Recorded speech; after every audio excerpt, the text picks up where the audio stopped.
Now, the United States of America and the State of Israel had been pushing for a regime change in Iran for a pretty long time. Through verbal threats, supports for recent protests in the country, the 12-day war that took place last year. Now, the focus on the changing Iranian political landscape has been sweeping. But ever since the United States and Israel's joint strikes assassinated Ayatollah Ali Khamenei on the 28th of February, the American stance on regime change has softened to a certain extent ever since the war has been dragging on for the last 11 days. The latest instance is that Donald Trump's response to a reporter's question on Monday, where the American president did not threaten to kill the new Ayatollah, but simply said that he is disappointed. Supreme leader, do you have to take him out? Does he have a target on his back? You mean the new supreme leader? You mean the son? How can there be in Iran? Well, I don't want to say that, but you know, I was disappointed because we think it's going to lead to just more of the same problem for the country. So I was disappointed to see their choice. Within Iran, the supporters of the ruling dispensation have celebrated the new supreme leader's announcement. On Monday, thousands, in fact, gathered on the streets of Tehran to rally behind the new Ayatollah.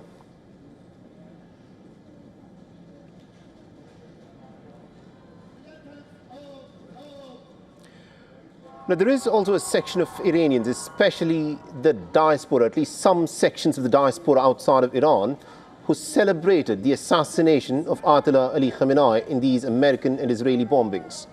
They were hoping that this would mean that the United States would in fact go on to topple the regime.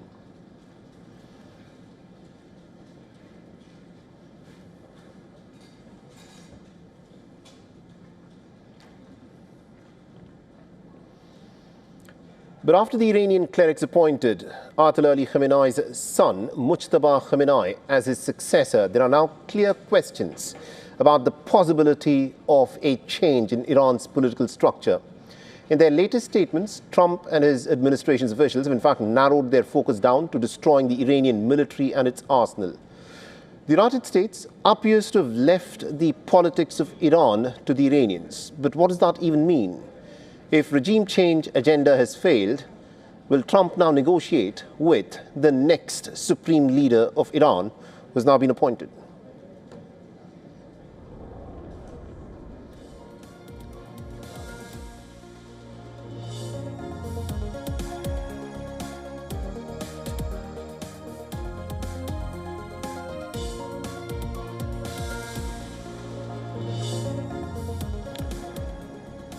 All right, now to help put these things in perspective, we are joined on the broadcast by Mr. Jamal Abdi, who's the president of the National Iranian American Council and executive director at NIAC Action, is joining us live from Washington, D.C.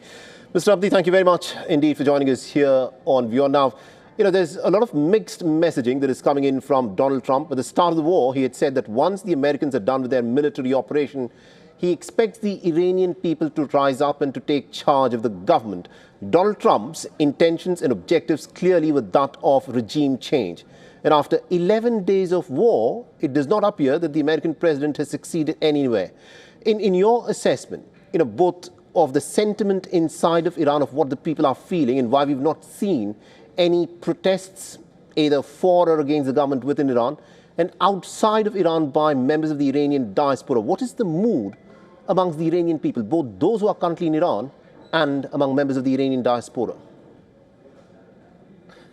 We should be careful about trying to claim what Iranians inside of Iran think, because that was part of the justification for this war.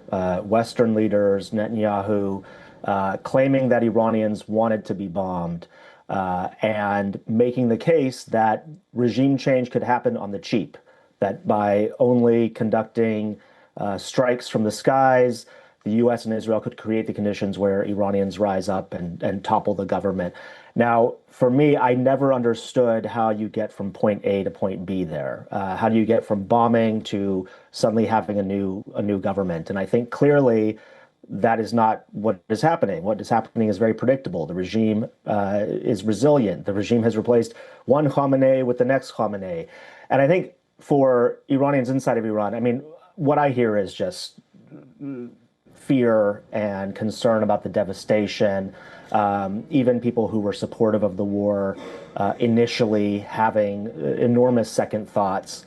And this was similar to what happened last year when Israel and the U.S. bombed. Remember, last year, Netanyahu was saying the same thing, that Iranians are going to rise up in the bombing and take over the government, and obviously that didn't happen as well.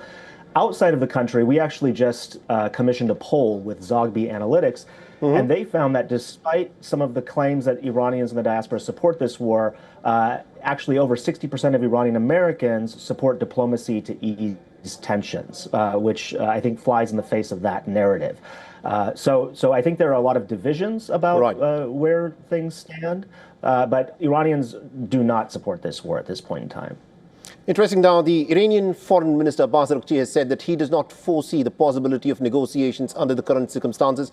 Donald Trump, a little while back, indicated that he's possibly open for negotiations, but on suitable terms. In your assessment, seeing what has happened with the negotiations before the war started, in the negotiations that were happening last year, when the Israelis suddenly staged an attack, do you think the Iranians will be willing to negotiate? And on what terms do you think the Iranians would be willing to negotiate to try and bring this war to an end? The most important thing we have to remember is that in the last two attempts at negotiation under Trump, the Iranians were bombed in the middle of negotiations.